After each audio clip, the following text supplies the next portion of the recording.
This episode was suggested by Matthew G. on Facebook, Charlotte on Twitter, and my husband David.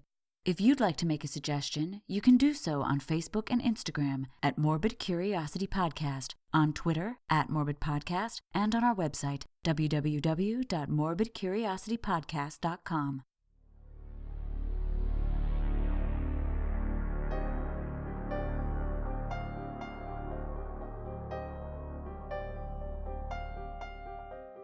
Humans are fascinated by gore and violence, but even more so, the mysterious and unsolved. Interest in these disturbing and unpleasant subjects is called morbid curiosity, and it has gripped hundreds of people throughout the ages. I am one of those people. My name is Hallie, and this is the Morbid Curiosity Podcast.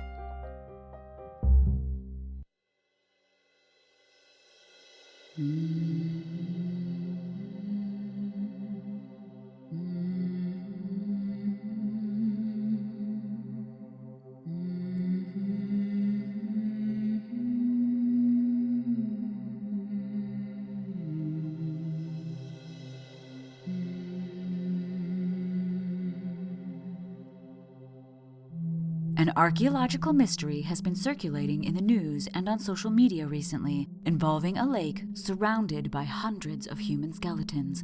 That lake is Roopkund, known in the media as Skeleton Lake. No one knows how the skeletons ended up there, or why there are so many. The site has never been subjected to a systematic archaeological or anthropological excavation due to its difficult location and the disturbed nature of the site. But a paper published in August of this year has shed some light on this long-lost mystery, or perhaps has only highlighted how much is left in shadow. Before we get into this topic, a disclaimer is necessary. I can't speak or read Hindi, so a lot of the articles about Roopkund from both locals and many experts were not available to me, and translation apps just can't get across the minute details I was looking for. In addition, many of the sources on this topic weren't available to me, as they were either not digital or were behind a steep paywall, so I felt a little limited in my academic sources. I was, however, able to find several great articles written by the researchers of Roopkund, thanks to the National Library of Australia, just not as many as I'd have liked. Therefore, please let me know if I got anything wrong or missed something. Also, please forgive my mispronunciations of names and places. I did research how to say them, but I still probably won't get them quite right, as I'm not a speaker of Hindi or any of the many other languages of India. My apologies. Without further ado, let's talk about Roopkund. Roopkund has been giving people the chills since the early 1900s, but its mysteries have existed for far longer. The lake is located in the Chamoli district in the state of Uttarakhand in northwestern India, tucked into the lower slopes of the Trishul Massif, a group of mountains that are considered holy by the local population. Roopkund sits just beneath a sheer rocky ridge known as Junar Gali. The lake and its shore are littered with the shattered skeletal remains of several hundred humans. The exact number of people represented by the skeletons is not known, but estimates fall anywhere from 200 to 800 people. Roopkund, where Roop means beautiful and Kund means lake or pond in Hindi, gets its name from Hindu mythology, in which a local goddess, Nanda Devi, made the long journey from her village in Kuransi up to Homkund, a lake further up in the mountains, to wed Shiva, one of the principal deities of Hinduism. She grew tired and thirsty on her trek, so Shiva created the lake for her to refresh herself. Roopkund is not an easy location to get to. The lake sits at about 16,700 feet, or 5,029 meters above sea level. The only way to get to it is a trek on foot through the Himalaya Mountains. There are no settlements nearby, and it takes between 2 to 3 days to hike up to it. The lake is quite small, having a circumference of only 370 feet, or 113 meters, and is only 6.5 feet, or 2 meters deep. It can only be safely approached from one direction, the southwest, as it's truly tucked between several ridges. The way down to it from the ridges is quite steep, and can be treacherous even in good weather. The gap that allows access to Roopkund also acts as a wind tunnel, so it's not a particularly sheltered location. There is a constant danger of falling rocks and rock slides all around it, but particularly on the northeastern bank of the lake, just beneath Junargali. The area is also devoid of vegetation, animals, and shelter. This part of the mountains is covered with snow for most of the year, but between August and September there's usually a thaw. The lake, however, is often still frozen during that time. Roopkund is well known to the local people of Uttarakhand as it's on the route of a pilgrimage to honor Nanda Devi called the Nanda Raj Jat. Every 12 years, thousands of people from the area reenact Nanda Devi's journey, traveling through numerous villages to her shrine at Roopkund, carrying with them a 4-horned ram that is released once they reach their destination.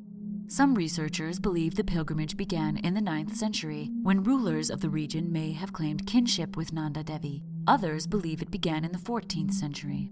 Whenever it started, this pilgrimage is the longest, most difficult pilgrimage in the world, spanning 174 miles or 280 kilometers over mountainous terrain and is often traveled barefoot.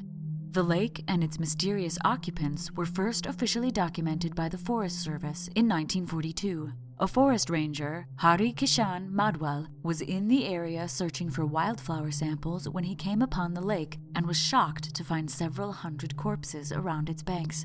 He described the scene during a radio broadcast for All India Radio, Calcutta in 1956, saying the place was littered with bodies, some with flesh that appeared inflated and rubbery. Hollow-eyed faces grinned at him, and the porters he brought with him fled upon seeing the place.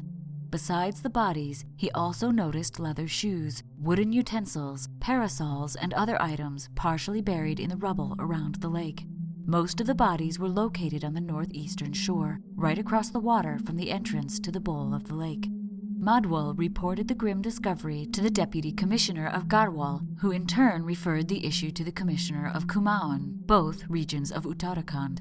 The Commissioner of Kumaon thought the bodies might belong to the fleeing army of General Jorawar Singh, the so-called Napoleon of India, whose army suffered heavy casualties crossing the mountains in 1841 after failing to invade Tibet, but no further probe into the lake and the skeletons was done due to the fact that there were other issues at hand. The world was embroiled in the Second World War, and India, being controlled by the British at this time, had declared war on Nazi Germany in 1939. The British Raj sent over 2.5 million soldiers to fight under British command, as well as billions of pounds to help finance the war. India's strategic location, large production of armaments, and vast armed forces played a decisive role in halting the progress of Imperial Japan. And because of India's heavy involvement in the war, the issue of the mysterious skeletons had to wait. After the war was over in 1945, attention turned back to Roopkund. Because of the war, it was suggested that the bodies could be those of a Japanese force that had attempted to infiltrate northern India but had frozen to death in the process. However, when the bodies were more closely examined, it was immediately obvious that the bones and artifacts were neither Japanese nor recent enough for that scenario to be possible.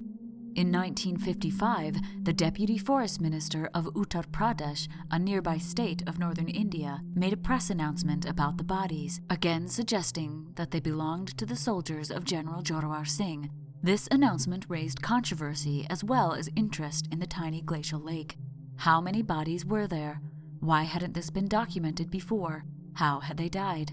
In an attempt to answer these questions, an expedition was organized by the Forest Department of Uttar Pradesh, along with 2 Indian newspapers, the Rooter and the Statesman. Mr. Madwal was sent back to Roopkund with 2 journalists, but when they arrived, the mystery deepened. The hundreds of bodies seemed to have disappeared. There were small bits of scattered bone everywhere, however, and the expedition collected a few of them, including 2 skulls, a mandible or jawbone, the bones of 1 leg, the bones of 1 forearm which still had flesh attached, and several cultural artifacts. The skeletal elements were given to Professor Majumdar, head of the anthropology department at Lucknow University in Uttar Pradesh. Unfortunately, due to the small amount of skeletal material, Dr. Majumdar wasn't able to say much about the bodies. It was suggested that the bodies had likely been dismembered, scattered, and covered over by rock slides. This process could have been sped up by a warmer than usual summer, causing them to defrost and decay. Even though Dr. Majumdar wasn't able to say much due to the small number of skeletal elements he was given, bones are generally a rich source of information. Skulls and pelvic bones can give information about sex, age, and health. Long bones, such as those of the legs and arms, can tell us about stature and possible life occupation. With modern technology like DNA testing, radiocarbon dating, and other chemical analyses, lots of information can be gleaned from just skeletal remains. Radiocarbon dating did exist at this time, but as the process is incredibly expensive and requires specialized processing of skeletal material, it was not attempted on the Roopkund bones at this time. In 1956, a more concentrated effort to investigate the mystery began. 3 expeditions made their way to the lake during September. One group was the Government Department of Anthropology, now known as the Anthropological Survey of India, or ANSI. Another was the Department of Anthropology from Lucknow University. And finally, Swami Pranavanand, an experienced climber and fellow of the Royal Geographic Society. All 3 groups collected skeletal remains as well as artifacts and did some excellent research, which I'll go over after the break, along with the results of those studies. As he made several trips to Roopkund, Pranavanand took note of a song sung by the women of the area. The song described the tragic fate of a king of Kanauj, a capital in the region from the 3rd century BCE to the 13th century CE, who attempted the Nanda Rajat, bringing an entourage with him that included his wife, some musicians, and several dancers. There are several different versions of this tale, so I'll tell the most consistent one. After a certain point in the pilgrimage, women and musical instruments must be left behind, but the king brought both his wife and the dancing troupe past that point. Nanda Devi was furious with the king for disrespecting her and sent a storm of hailstones as hard as iron as punishment. The group tried to shelter from the hail at Roopkund, but were eventually killed by it. It wasn't until 50 years later that another scientific expedition to Roopkund occurred. In November of 2002, one of the researchers for ANSI, R.S. Negi, presented a paper called Roopkund Human Remains: The Unresolved Mystery. This paper caught the attention of the Western media, who approached Negi about assisting in the creation of a documentary for National Geographic. Negi declined, but Dr. William Sachs, a cultural anthropologist well-versed in the worship of Nanda Devi from Heidelberg University in Germany, agreed. Forensic scientist Rakesh Bett and M.P. Bisht, a geologist, both from Garhwal University, and Deccan College paleopathologist Prama Joglikar also signed on to the project. Geneticists Niraj Rai and Manvendra Singh agreed to run the DNA analysis for the study in their brand new facility that specialized in ancient DNA testing, the Center for Cellular and Molecular Biology, or CCMB, at Hyderabad, India. In September 2003, the National Geographic expedition team set out for Roopkund and retrieved around 30 human skeletal samples. They also took tissue samples from an individual they found whose skeleton appeared to be broken in half, but whose mummified skin had held his remains together. They also recovered some cultural material, including a copper ring, broken glass bangles, an iron spearhead, parts of a leather parasol, and several leather shoes. This program aired on November 9, 2004, as part of the Riddles of the Dead series. In the summer of 2005, another study was done, in which 20 long bones were collected from different depths and locations around Roopkund and were chemically analyzed using mass spectrometry, an analytical technique that measures the ratio of ions, or molecules with electrical charges, in a substance. This technique can reveal the presence of stable isotopes, which hold information about the date of death, what a person ate during their life, and where they lived most of their life. The most recent study on the skeletal material from Roopkund was published this year, 2019, in August. The paper was the result of a 10-year effort by an international group of archaeologists, anthropologists, and geneticists. The mitochondrial DNA from 72 individuals was sequenced, as well as the entire genome from 38 individuals. The results sparked some excitement, and also overturned most of the previous theories about the lake. All of these studies asked similar questions. Who were these people? Why were they in the Himalayas? What killed them, and when did they die? I'm going to tell you all about what was revealed by these studies, but first, let's pause for a word from our sponsors.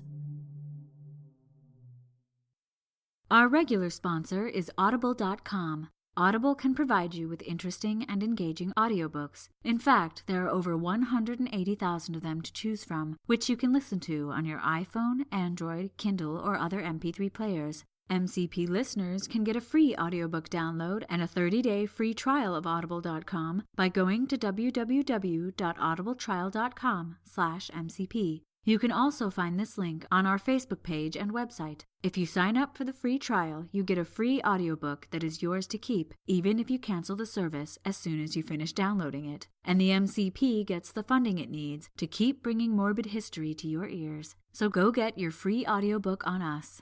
Lastly, if you like this podcast, why not sponsor the MCP yourself by becoming a patron on Patreon? Over 30,000 people download this podcast every month, but only around 60 people are supporting us on Patreon. For a mere $1 an episode, that's $2 a month, you can get ad-free episodes, bonus behind-the-scenes info, give your opinion by answering polls, get updates on previous episode topics, and see photos of my foster cats. For $3 an episode, you get monthly outtake reels. For $5, you get a monthly pub quiz, where I quiz my husband on past episodes. For $10, you get a detailed bibliography of all the sources I've used while researching each episode. And at $20 per episode, you get a bit of miscellaneous morbidity, a short essay on a random morbid topic every month. Previously, I've reviewed horror video games and famous morbid pieces of art. All of these rewards aside, your patronage supports the podcast and keeps new episodes coming. I can't keep doing this podcast without you, so go to bit.ly/morbidpatron, that's bit.ly/morbidpatron, to choose your rewards and support the MCP. You'll have my eternal gratitude. And now, back to the podcast.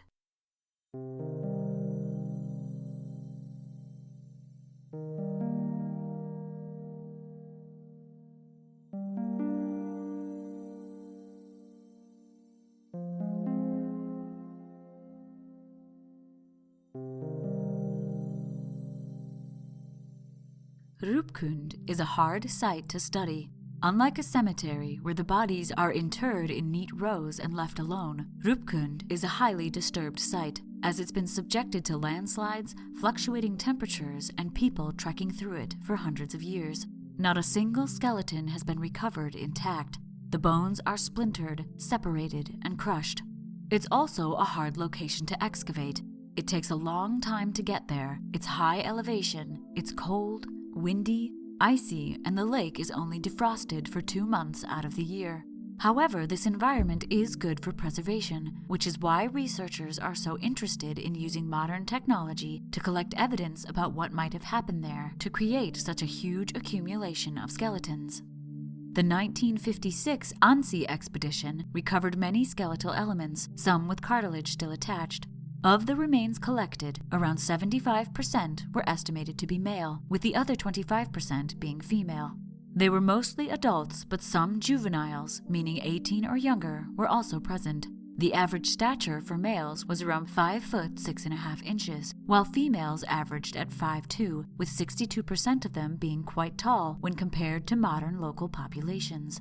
Ansi noted that there appeared to be 2 different groups of people when focusing on stature. One group was taller and more robust, while the other was shorter and more gracile. Ansi theorized that the more gracile group were local, as their height was more consistent with the average modern height in the region. The cultural material that Ansi retrieved included leather chappals, or shoes, tall sticks, pieces of glass bangles, T-shaped resting sticks, which are commonly used by porters to rest their heavy loads momentarily, wooden pieces of damru, or musical instruments, some potsherds, and a large wooden cypress beam, about 12 feet long and 1 foot thick, which was likely part of a doli, a system used to carry an image of a god or goddess, or bear a person of high birth. 2 of the wooden objects were dated using radiocarbon dating, a method of determining the date something organic died, using a radioactive isotope of carbon known as carbon-14. Carbon-14 breaks down at a set rate over time, and this predictable rate of decay makes it possible to tell the age of a substance based on how much carbon-14 is left in it. One of the wooden items was dated to around 470 years old, plus or minus 120 years, while the other was estimated to be around 500 years old, plus or minus 60 years, making the combined date range approximately between 500 and 590 years old. To test whether the bones belonged to local people or foreigners, ANSI did an anthropomorphic and blood group survey of modern populations in the district of Uttar Pradesh. They found similarities in the average height of the smaller bones and the local people of the area, which suggests the dead were local. Some of the remains that ANSI retrieved from Roopkund are now housed at the ANSI Museum in Dehradun. Lucknow University also analyzed the skeletal remains they retrieved and carbon dated them. Stature was estimated using femurs, or thigh bones, and came to an average of 5 foot 9 inches, much taller than those collected by ANSI. However, when they used other long bones to estimate height, the average height matched what ANSI had found, and also showed 2 groups represented, one taller and one shorter. Their radiocarbon date, however, was older, around 650 years old, plus or minus 150 years, which expanded the date range of the Roopkund skeletons to between 500 and 800 years old. Lucknow also noted that some of the bones were mineralized and some were not, suggesting that the bones didn't all accumulate around the lake at the same time. The Lucknow expedition also found a coin from the reign of Sultan Firoz Shah Tughlaq between 1351 and 1388 CE, leading them to believe the bodies were perhaps those of soldiers from his army. When DNA was tested to estimate ancestry, the result suggested the skeletons likely originated in western India. Swami Pranavanand published an article about visiting Roopkund in 1962 in Illustrated Weekly of India.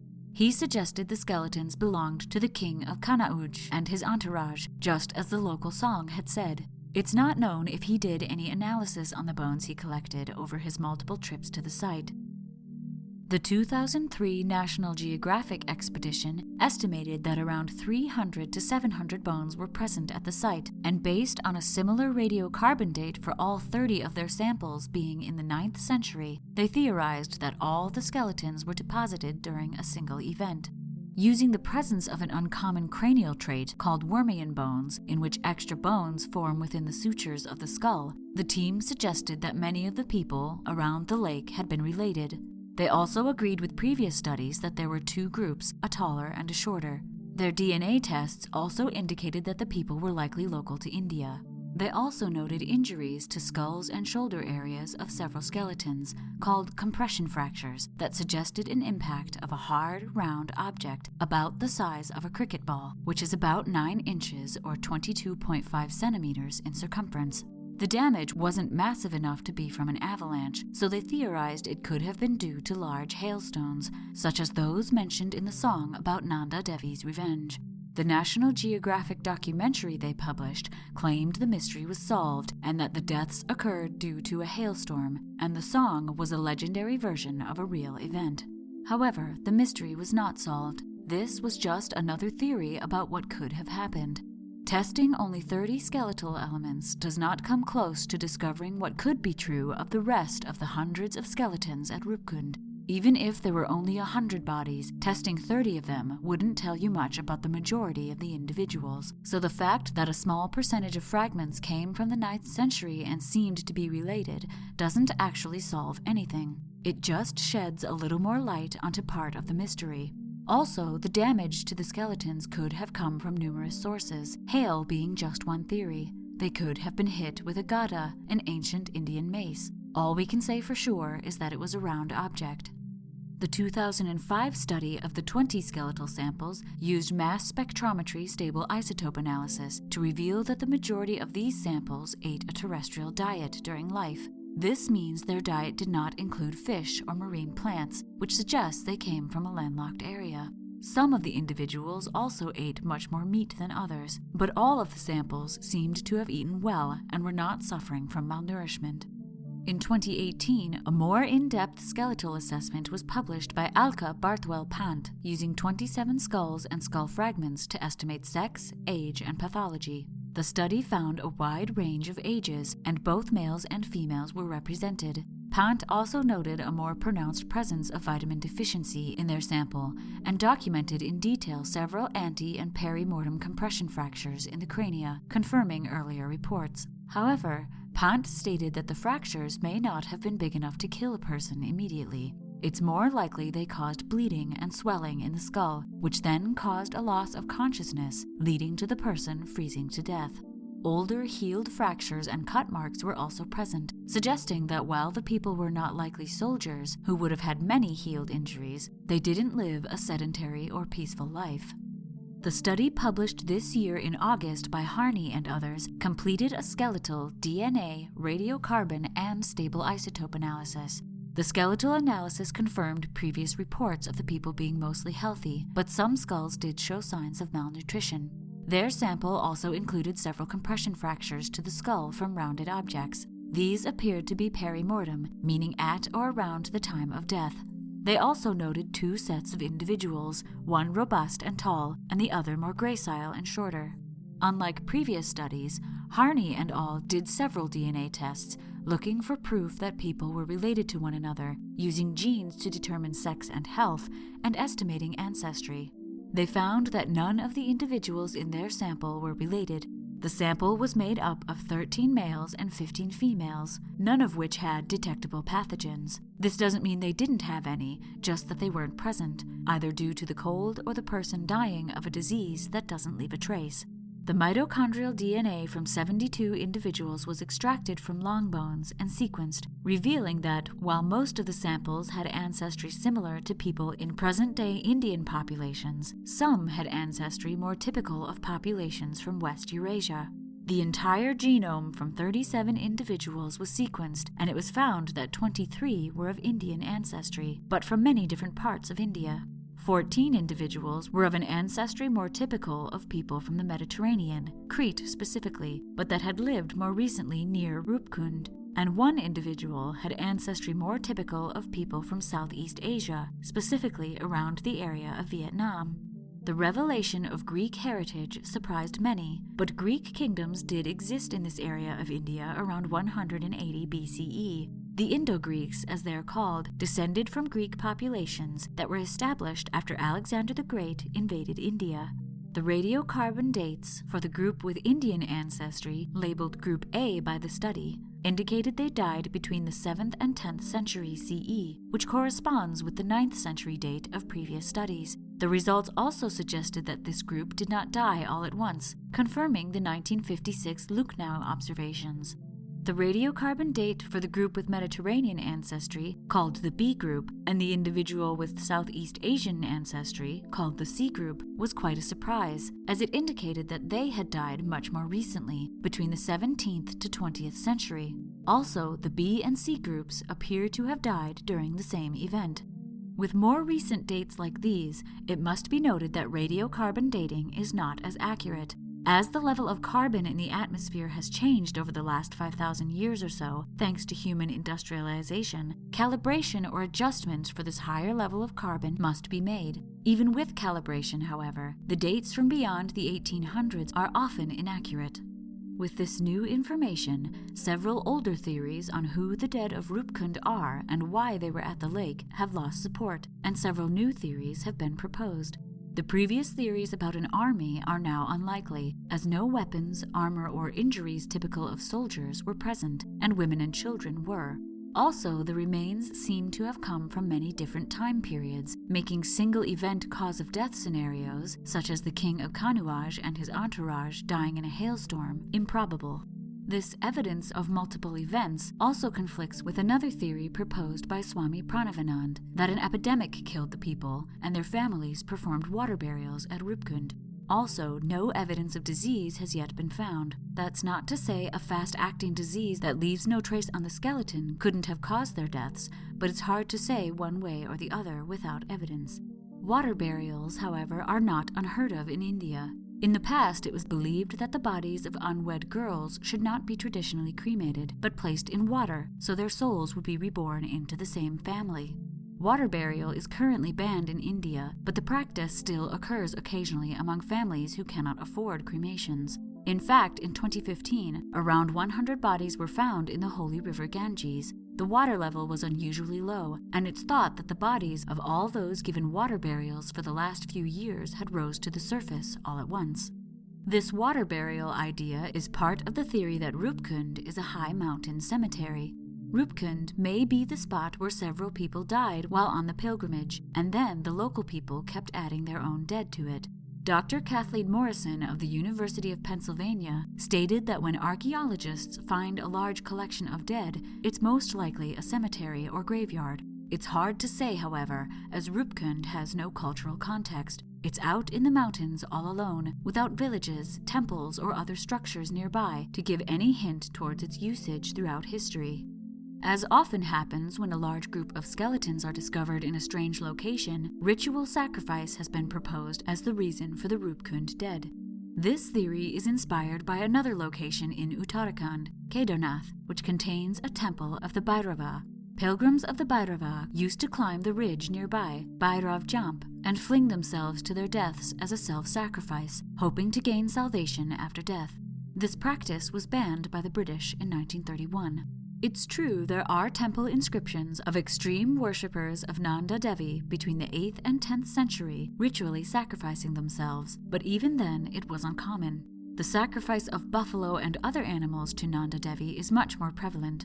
The pilgrimage route is nearby, but if hundreds of pilgrims had ritually killed themselves at Roopkund, some sort of written description or oral legend about it would have surfaced by now, and it hasn't. The theory about the king of Kanuaj and his entourage dying while on their pilgrimage is unlikely. However, the idea that Roopkund is the result of the deaths of pilgrims is plausible. The pilgrimage route traverses Junargali, which is very dangerous even in good weather. Junargali sits just above the northeast shore of Roopkund, where most of the skeletons are located. It's possible many pilgrims from many different Nanda Rajats fell to their deaths while journeying over the hundreds of years that the pilgrimage has taken place. A year with particularly bad weather could explain instances when many bodies were deposited at once. The Nanda Rajat was actually put on hold in the 1700s due to several falling deaths from the slopes of Junargali down into Roopkund. It only resumed in the late 1800s. This seems to support the theory that the lake is a conglomeration of hundreds of years of accidental deaths during the pilgrimage. This theory is also supported by the most recent study. Pilgrims could account for the A group. The C group individual could have been Hindu, which was practiced in Southeast Asia during this time, and seeking to participate in the largest Hindu pilgrimage in the world. Why the B group was there is more puzzling. A community of Indo-Greeks existing in the 17th to 20th century is unlikely. The descendants of the original Indo-Greek communities of the 2nd century would have more Indian ancestry by this point due to further mixing, or would show signs of inbreeding if they kept to their own community in terms of reproduction. But the B group shows neither of these, suggesting they are a group of unrelated men and women born in the Eastern Mediterranean during the period of the Ottoman Empire. It's not likely they were on the pilgrimage, as Hinduism was uncommon in the Mediterranean at this time. Why they were at Roopkund is a mystery. The next step for the researchers of Roopkund is to search for historical documentation of a missing group of people from the Mediterranean last seen in the Himalayas, or reports of other events occurring in the area that could have caused such a vast deposition of human remains over a span of several hundred years. More recently, concern has arisen around the regularly depleting number of Roopkund skeletons. The district magistrate of Chamoli has reported that tourists, trekkers, and curious researchers have been taking souvenirs and research specimens by the mule load. As the site is very remote, it's hard to stop the theft without posting a permanent guard station or other protections near the lake. In 2007, the district magistrate asked for the area to be protected by the government, and in 2009 it was decided that the site should be made into an eco-tourist spot, which would grant it protections as well as make it a criminal offense to remove the skeletons from the area. This developed into the area being made off-limits to trekkers entirely in 2018. The last pilgrimage was in 2014, and there has been no word of limiting pilgrims from traveling the Nanda Devi Rajat route. Despite all the information that has been revealed about Roopkund, we still don't have the answers to the questions of who the people in the lake are and what happened to them. Such a disturbingly high accumulation of bodies cannot be natural, but so far, no explanation has sufficiently removed the shroud of mystery surrounding them, and that is why Roopkund sparks our curiosity.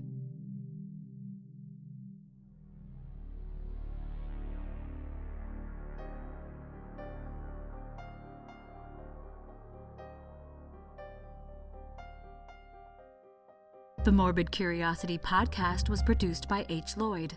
If you'd like to get in touch or suggest a morbid topic for me to talk about, you can tweet the show @Morbid Podcast or find us on Facebook and Instagram @Morbid Curiosity Podcast. If you like the show, please share us on social media. And please, please, please give us a rating on iTunes. Your shares and ratings help us reach new listeners and expand this wonderfully creepy community. Thank you to everyone who commented, suggested topics, shared MCP posts, liked or followed the MCP on Facebook, Twitter, and Instagram, and gave us ratings on iTunes. People like MK Naomi, Megan, Horatio, Mariana, Rachel, Stephanie, Charlene, and Matthew. Lydia, Sarah, and Ashmita have my eternal gratitude for becoming patrons. Thank you so much. Because of you, the listeners, our creepy community is growing, especially on Facebook, so head over there to engage with other listeners, discuss episodes and news articles, and share your own creepy stories and cute pet pictures.